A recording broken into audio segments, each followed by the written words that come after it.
Selamat sahabat anak-anak, kembali bersama Ibu Isti Indartanti. Pelajaran sekolah sahabat kita berjudul Makan Malam yang Tak Terlupakan. Ayat hafalan 1 Yohanes pasal 4 ayat 16 dan 19. Kita telah mengenal dan telah percaya akan kasih Allah kepada kita. Kita mengasihi karena Allah lebih dahulu mengasihi kita. Poin penting pelajaran kita, kasih Allah yang berlimpah memotivasi kita untuk saling mengasihi. Pernahkah kamu menghadiri suatu acara di mana seseorang melakukan sesuatu yang tidak diharapkan? Setiap orang berhenti dan memandang dengan heran. Semuanya menjadi hening dan sesudah itu tidak satu pun berhenti membicarakannya. Simon mendapatkan undangan makan malam dan 2000 tahun kemudian orang-orang masih membicarakan apa yang terjadi.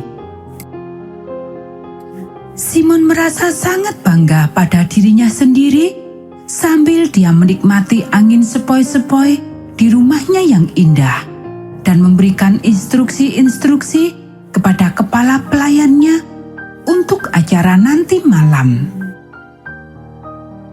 Di samping dia suka mengundang teman-temannya yang kaya, dia juga suka mengundang Yesus, murid-murid Yesus, dan Lazarus untuk makan malam. Dia berharap untuk menunjukkan pada teman-temannya bahwa guru ini telah menyembuhkan dia dari kusta dan membangkitkan orang mati.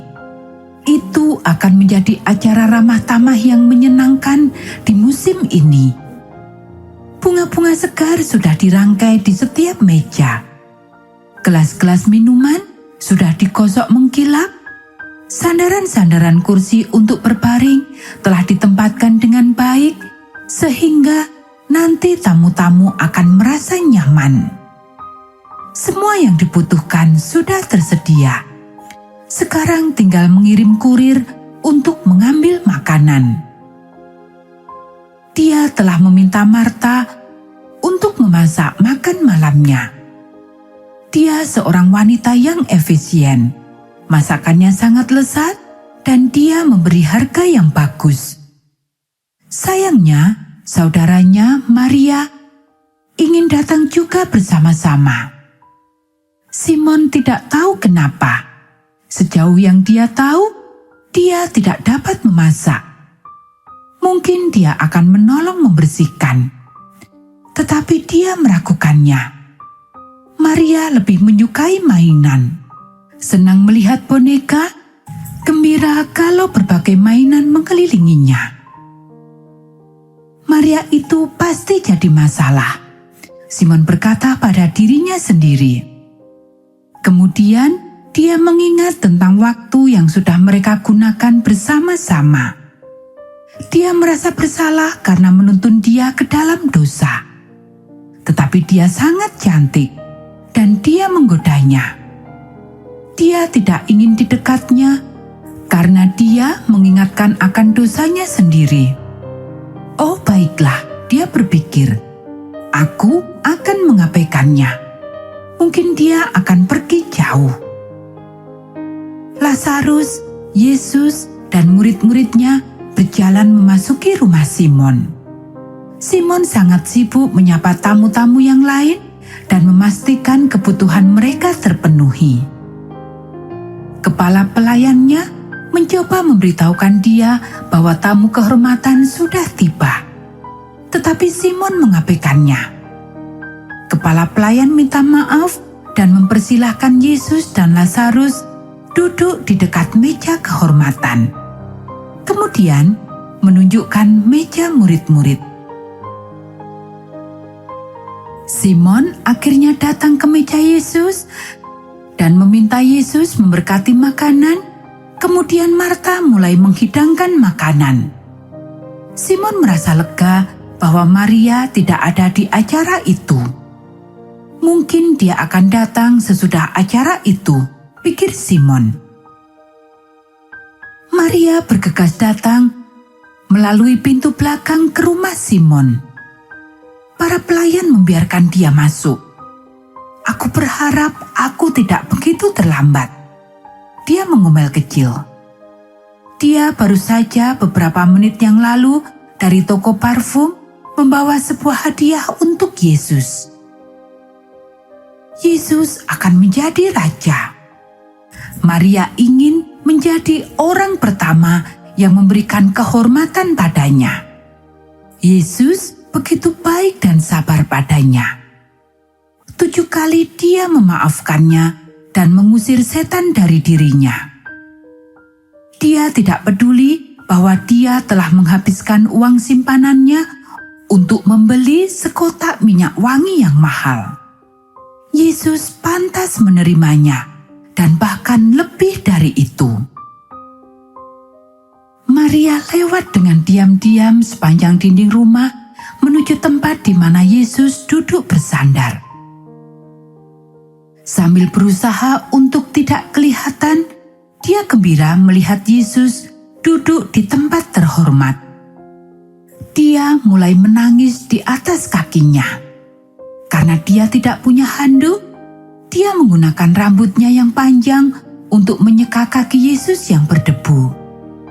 Kemudian dia menciumnya, membuka kotak parfum, dan menggosokkan parfum itu ke kaki Yesus. Semerbak harum parfum itu memenuhi udara. Orang-orang mengulurkan lehernya mencari sumber bau harum itu. Tidak lama kemudian, semua mata tertuju pada Maria. Simon pura-pura tersenyum, berusaha tidak menunjukkan kemarahan dan rasa malu. Beraninya dia menyentuh Yesus. Dia berpikir, mencoba untuk bertingkah laku biasa. Tetapi Yesus membaca pikirannya.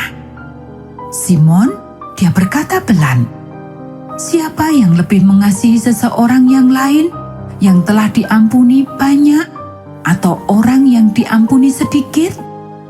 Simon menjawab, "Orang yang pertama tentunya." Yesus melanjutkan, "Simon, engkau lihat perempuan ini. Aku masuk ke rumahmu, namun engkau tidak memberikan aku air untuk membasuh kakiku. Tetapi dia membasuh kakiku dengan air mata dan menyekanya dengan rambutnya. Engkau tidak mencium aku, tetapi sejak aku masuk, ia tiada henti-hentinya mencium kakiku. Engkau tidak meminyaki kepalaku dengan minyak, tetapi ia meminyaki kakiku dengan minyak wangi.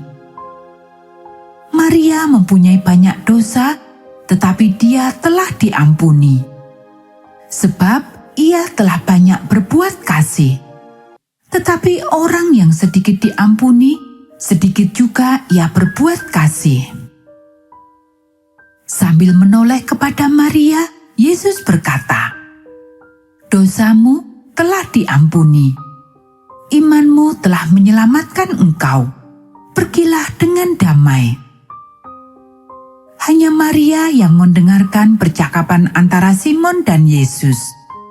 Simon sangat berterima kasih untuk hal itu. Tetapi dia juga harus berubah selamanya. Dia harus menjadi seorang yang mempunyai banyak kasih untuk mengampuni.